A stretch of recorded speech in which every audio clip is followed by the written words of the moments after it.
Hey folks, Big Deano here again. This time taking a look at Final Form Frieza. I decided that since we've got Golden Frieza coming next month, that I would do a review of his final form, the original version of Frieza that we got. So yeah, without further ado, let's take a look at the packaging, because I know people love that. Final Form Frieza, S.H.Figuarts. The blurb, as per always. This one came out in 2013. So he's a couple of years old now. You've got the Funimation sticker and Dragon Ball Z, because again, this is a bluefin version. Nothing different between the bluefin and Japanese versions apart from obviously the stickers. They're in the same, made in the same factory, and don't let anybody tell you any different. On the back of the packet, you've got Frieza going vroom. It's obviously his death ball. You've got his death beam and him sitting on top of a rock, ready to kill Krillin. And bizarrely, they put Vegeta on the back of the box. That's not the right outfit that he was getting choked by Frieza with, but nonetheless they put it on there anyway. And on the top, sorry, you've got Death Ball. So yeah, pretty decent packaging. The purple's nice. The silver's a bit weird, but yeah, you can deal with it. In terms of accessories, he comes with a ton. So much so that he's actually putting Golden Frieza to shame when he comes. First and foremost, you get effect pieces. You get his death beam, which looks very nice. You get the Tamashii stage with it, obviously. And this one does actually come with a clamp. You just have to choose whether you want to use the death beam or not. But yeah, pretty good. You get a death ball accessory, which is actually attached to his hand using this clear piece. If you do get this Frieza figure, for God's sake, watch what you're doing with this bit. Do not bend it over the top of the wrist. Pop the wrist off, pop the hand off, sorry, and put it in between the wrist and the hand. Please. That will break really easily. He also comes with this nice little thing. Kinda looks like rock, kinda looks like crumpled up paper, but there you go. He has feet, which actually reminds me, he comes with different feet, which is new, and hasn't been done since on a Figuarts. Just pops in there. On the bottom, it's a cylindrical peg, and yeah, looks quite nice. It's the first and only time we've actually got a sort of material base that's meant for the figure and not the effect part.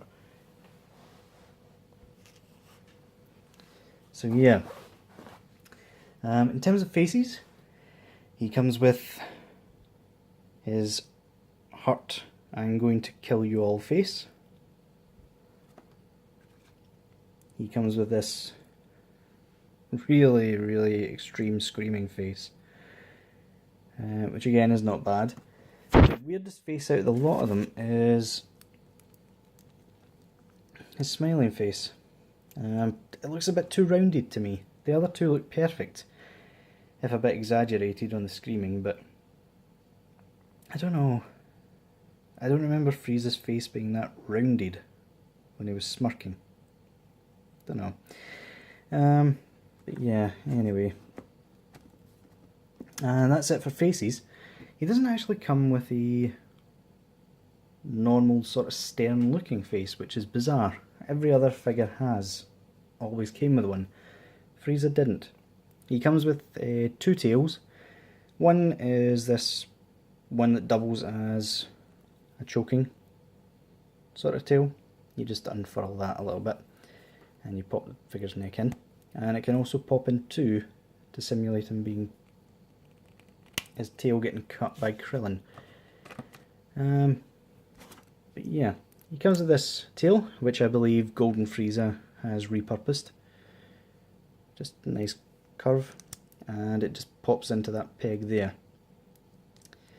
Unfortunately, the tail doesn't really do anything other than make him back heavy. I mean, it does look good, I'll give you that, but it's really back heavy. And you can't even use it to prop him up, which is a shame. Come on, Frieza. The easiest way to get him to stand is to increase his stance. Widen his stance, sorry. But yeah, as I said, he comes with different feet, which is different. Works the same way as the hand joints. It comes with these curled ones for floating poses. Sorry, that didn't actually focus there. Come on, thank you. Yeah, so curved ones, and he comes with these ones as well, which obviously go into the base. And he comes with the ones that's on him, which are essentially the same as the ones in the base, just without the pegs on them. So yeah. And finally, in terms of hands, he comes with this one that's on him, which is the Death Beam sort of hand. He comes with the pair of fists, which are very nice. Fingernails are painted, as they should be with Frieza. Come on. Stand up for me. There we go, that'll do him for now. It's kind of crunched a bit too much there. But yeah, he comes with these, which are sort of relaxed hands. Mostly used for, again, on the rock base for killing Krillin. You have splayed open blasting hands.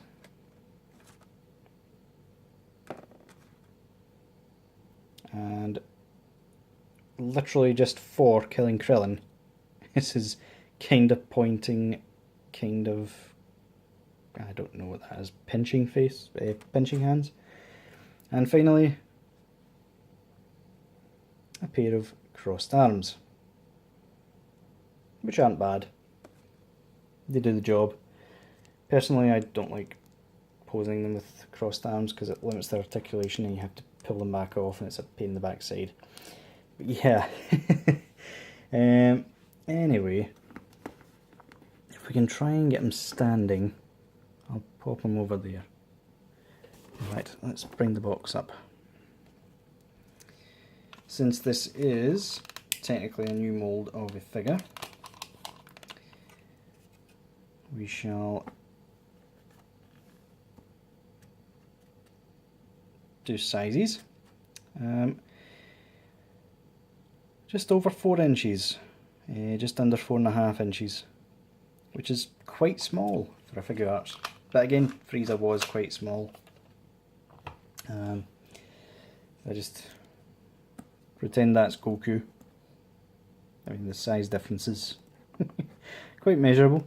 The anime was quite bad for not getting Frieza's size right, but I think this is about perfect. In all honesty. Yeah, put that box back over there. And let's look at Frieza himself. Now, the metallic paint that they've used on him is very nice. Works really well. The only problem is, I mean, I'm very careful with these things, but the paints just came clean off with that scuff, and also with that one. That one was literally not touched. I mean, I literally rubbed it when I was trying to put the base on and that bit chipped off. Supposedly it's quite a common issue with Friezas. You just have to be incredibly delicate with them. Which, I mean, I hope they've fixed for Golden Frieza, because he's literally all metallic paint. I mean, I'll be afraid to touch him if they've not fixed that issue. But I know metallic paint is naturally quite bad at that sort of thing.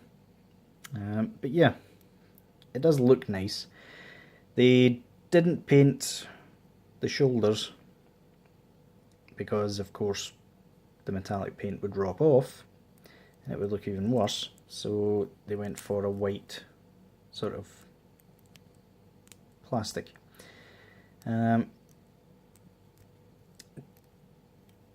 Yeah, so overall he looks quite nice. He does look good. You just have to take care with him. In terms of articulation, his neck is very good. Most of that sort of movement actually comes from the elongated peg. The neck actually doesn't move all that much at the lower half. Yeah, where we're at it. The head is quite hard to pop on. Come on.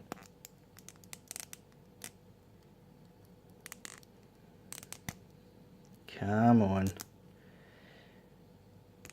There we go. His over-exaggerated "I'm gonna kill you" face. But yeah, in terms of articulation, continuing on from the neck, his arms can go up really far without having to position them any differently. Can of course go up all the way. He has a bicep swivel, double jointed elbows, which get quite a good range. Ball joint at the hand, as always. And we'll just quickly pop that off and put the death ball there, just to show you the easiest way to put that on. You just slide that bit on,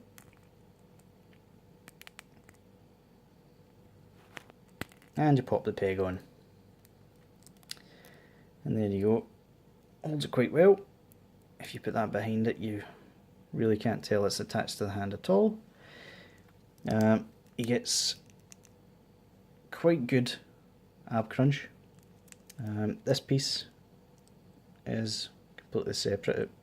Well, it's plugged into his upper chest via bob joint. The lower chest, waist area, sorry, gets really good range of motion. And the knees, my god, can you tell it's late tonight, folks?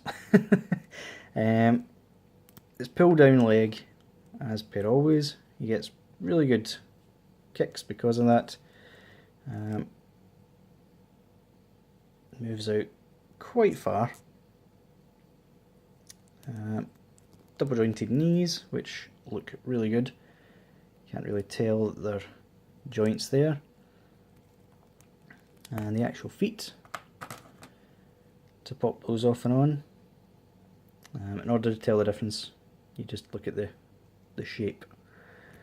The peg is actually more of a cylindrical sort of peg, which you just pop in like that, and there you go.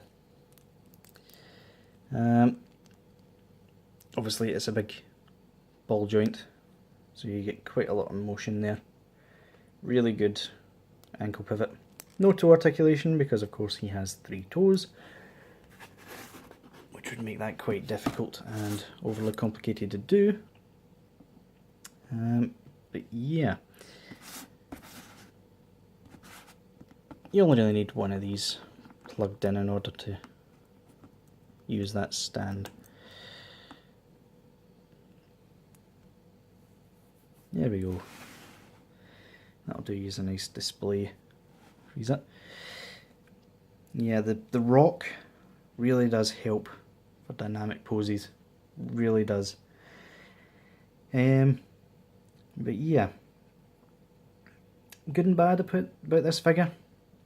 The main bad point, apart from obviously the easily chipped metallic paint, is if you see here, if you actually stand him, his hips go out quite high, quite wide, but it's not really noticeable once you bend the neck. Bend the necks. My god, I think I'm going to have to call it a day after this review, folks. Call it a night, rather. But yeah, once you've got that sort of bent, you really don't notice it at all. In fact, most of you probably didn't notice it until I pointed it out. But yeah, the feet can be a bit loose if you don't sort of watch what you're doing. I mean, you just flop back the way because of those ball joints. Come on, there we go.